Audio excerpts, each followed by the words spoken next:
अक्सर लोग सोचते हैं कि ओरल कैंसर अचानक हो जाता है।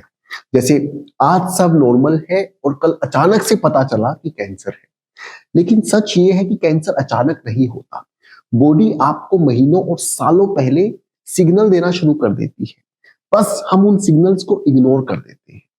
आज इस वीडियो में हम बात करेंगे टोबैको से होने वाले ओरल कैंसर के अर्ली साइंस और उसकी प्रिवेंशन की, ताकि अगर आपको या आपके आसपास किसी को ये सिग्नल्स दिखे तो आप उन्हें लाइटली ना लें। इस वीडियो में हम स्टेप बाय स्टेप देखेंगे। सबसे पहले समझेंगे कि टोबैको से ओरल कैंसर कैसे डेवलप होता है।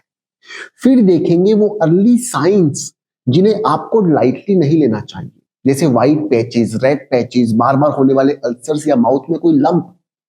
उसके बाद बात करेंगे प्रिवेंशन की। आप खुद क्या चेक कर सकते हैं और डॉक्टर को कब दिखाना चाहिए।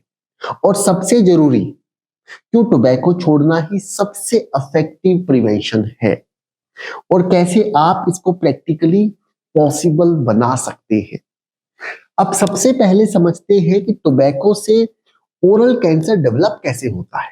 देखिए, जब आप सिगरेट या गुटखा यूज करते हैं तो उसके अंदर के केमिकल्स सीधे आपके माउथ की लाइनिंग से कांटेक्ट करते हैं। ये लाइनिंग बहुत सेंसिटिव होती है। बार बार कांटेक्ट होने से वहां इरिटेशन और छोटे छोटे डैमेज होते रहते हैं। नॉर्मली बॉडी इस डैमेज को रिपेयर कर देती है, लेकिन जब ये इरिटेशन रोज और लगातार होता है तो रिपेयर सिस्टम वीक पड़ जाता है। सेल्स बार बार एबनॉर्मल तरीके से ग्रो करने लगते हैं और यही एबनॉर्मल ग्रोथ पहले प्री कैंसरियस स्टेज में जाता है, जैसे व्हाइट पैच, रेड पैच या बार बार ना भरने वाला अल्सर। अगर इस स्टेज पर भी टोबैको यूज कंटिन्यू किया जाए तो यही एबनॉर्मल सेल्स धीरे धीरे कैंसर में कन्वर्ट हो जाते हैं। यानी कैंसर अचानक नहीं आता, वो छोटे छोटे सिग्नल से शुरू होता है और सालों में डेवलप होता है। अब सबसे जरूरी अर्ली सिग्नल्स क्या होते हैं?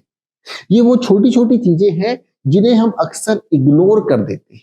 सोचते हैं ये तो मामूली अल्सर है, अपने आप ठीक हो जाएगा। लेकिन यही सिग्नल्स शुरुआत का वार्निंग हो सकते हैं। जैसे अगर मुंह के अंदर या जीभ पर सफेद दाग है जो हफ्तों से वैसे का वैसे है, या फिर लाल पैच जो सिंपल अल्सर जैसा नहीं दिख रहा, या फिर कोई छाला जो 2-3 हफ्तों में भी भर नहीं रहा है, या मुंह में बार बार जलन और दर्द रहना, या कभी च्यूइंग करते वक्त महसूस होना कि गाल के अंदर कोई गांठ या मोटापन है।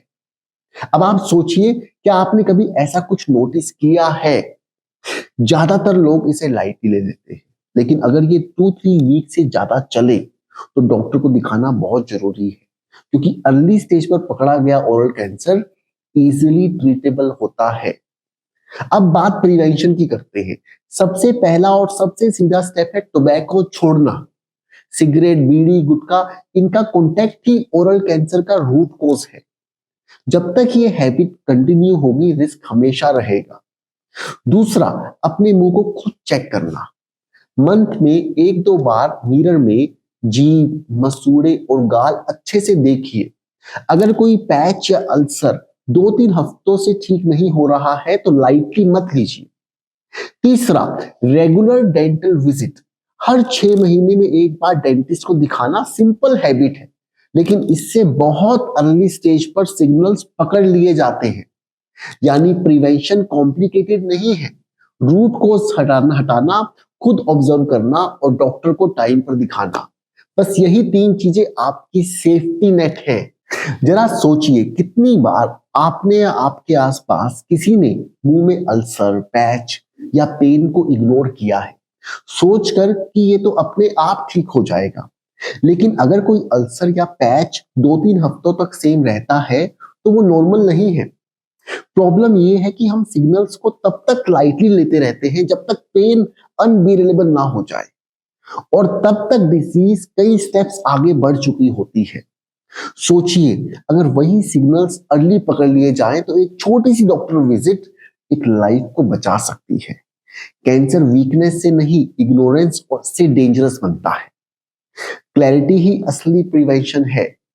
अगर ये एक्सप्लेनेशन आपके लिए हेल्पफुल रही तो याद रखिए, यही इस चैनल का पर्पस है। यह सिर्फ वीडियोस नहीं है, ये आपका सपोर्ट सिस्टम है। यहाँ हम हर बार सिंपल तरीके से बताते हैं कि टोबैको बॉडी और माइंड पर क्या करता है और उससे बचने के लॉजिकल स्टेप्स क्या हैं।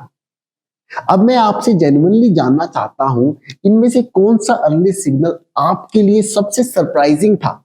व्हाइट पैचेस, रेड पैचेस या नॉन हीलिंग अल्सर? कमेंट्स में जरूर लिखिए ताकि बाकी लोग भी अवेयर हो। और अगर आप चाहते हैं कि ऐसे और क्लियर एक्सप्लेनेशन आप तक रेगुलरली पहुंचे तो चैनल सब्सक्राइब कर लीजिए, क्योंकि सही क्लैरिटी ही सबसे बड़ा प्रिवेंशन है। तो आज आपने सीखा कि ओरल कैंसर अचानक नहीं आता, बॉडी पहले ही छोटे छोटे सिग्नल्स देकर वार्निंग देती है, बस हमें उन्हें लाइटली नहीं लेना चाहिए। और अगर आप देखना चाहते हैं कि च्यूइंग टोबैको से बाहर निकलकर जिंदगी कैसे बदल सकती है, तो वरुण की कहानी जरूर देखिए। वरुण ने सालों तक गुटखा और पान मसाला यूज किया, लेकिन QSFS प्रोग्राम के बाद सिर्फ 3 वीक्स में उन्होंने टोबैको च्यू करना पूरी तरह से छोड़ दिया। आज वो खुद को प्राउडली एक नॉन टोबैको यूजर कहते हैं और उनकी लाइफ बिल्कुल अलग लेवल पर है। उनकी इंस्पायरिंग जर्नी का वीडियो अभी आपकी स्क्रीन पर है, क्लिक कीजिए और देखिए च्यूइंग टोबैको से बाहर निकलना कितना स्मूथ हो सकता है। मिलते हैं नेक्स्ट वीडियो में।